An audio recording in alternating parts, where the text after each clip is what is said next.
Vijay Drakoi. I will speak now.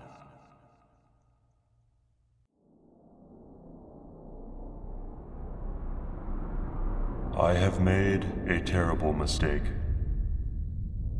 I am a man whose very name strikes fear into the hearts of empires.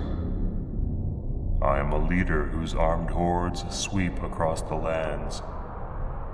My armies drink the rivers dry.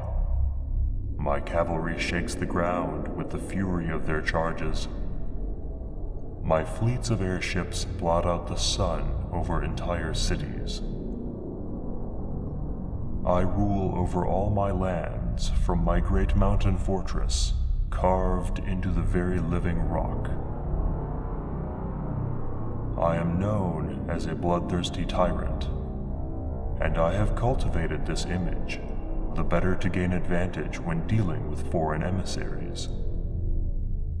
In maintaining this image, I may have gone too far. With a view toward making my throne room a place where all may look upon me and know fear, I caused my best artisans to create for me a mighty throne from the bones of those who dared to oppose my will. Such bones may be found in plenty, both within my domain and beyond its borders.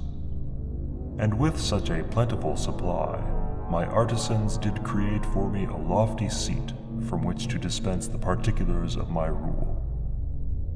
The base of my throne stands 9 feet tall and 20 feet across, and is constructed of no less than 10,000 skulls, all intricately wired and bound together.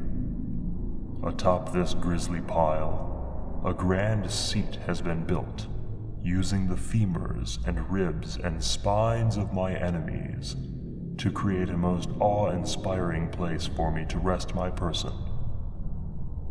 The very sight of my frowning visage glaring down from on high as I sit upon my chair of bones has caused more than one dignitary from otherwise proud and mighty kingdoms to soil himself in my presence without my having uttered one word.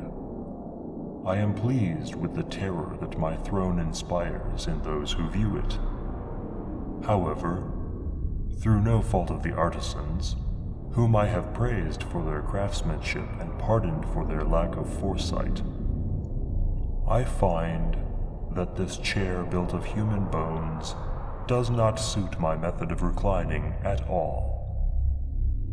No matter how I twist and turn about, the bones of my spine are never quite comfortable. My posture, shaped to a certain degree through years spent in the saddle, is now irredeemably altered, and the bones which form the upright portions of my throne are constantly causing pressure upon my person. Moreover, the femurs which form the seat of my imposing enthronement, though perfectly adequate to bear my not inconsiderable weight, are not of a uniform curvature throughout the structure of the seat. My buttocks are a constant grief to me. I bear this discomfort with a stoic demeanor. In truth, much of my scowling countenance when interacting with foreign diplomats is due merely to the pain exerted upon me by the inconvenient shapes and curvings of the seat which I myself caused to be fashioned. I shall not endure this for much longer, however. Even now, I am putting into motion a scheme which will alleviate my discomfort and allow for a much greater ease of reclining. Soon there will come before me, seeking an embassy and an audience, a group of diplomats from an empire which I have secretly long despised. I shall reject their overtures of peace, and I shall send my hordes to make war upon their cities.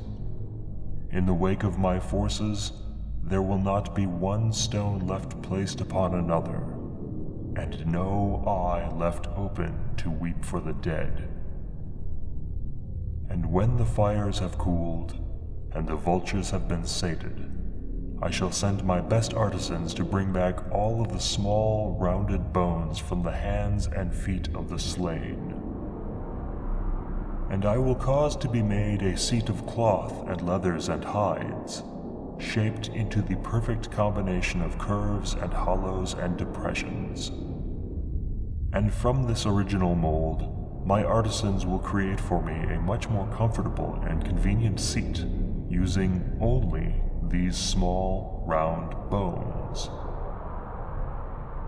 As for my current seat, uncomfortable and irritating as it is, I believe I shall cause it to be placed on the floor, at a distance from and facing towards my own, newer, more commodious chair. It shall be the place where the chief dignitaries of foreign nations will be desired to sit themselves when addressing my august personage.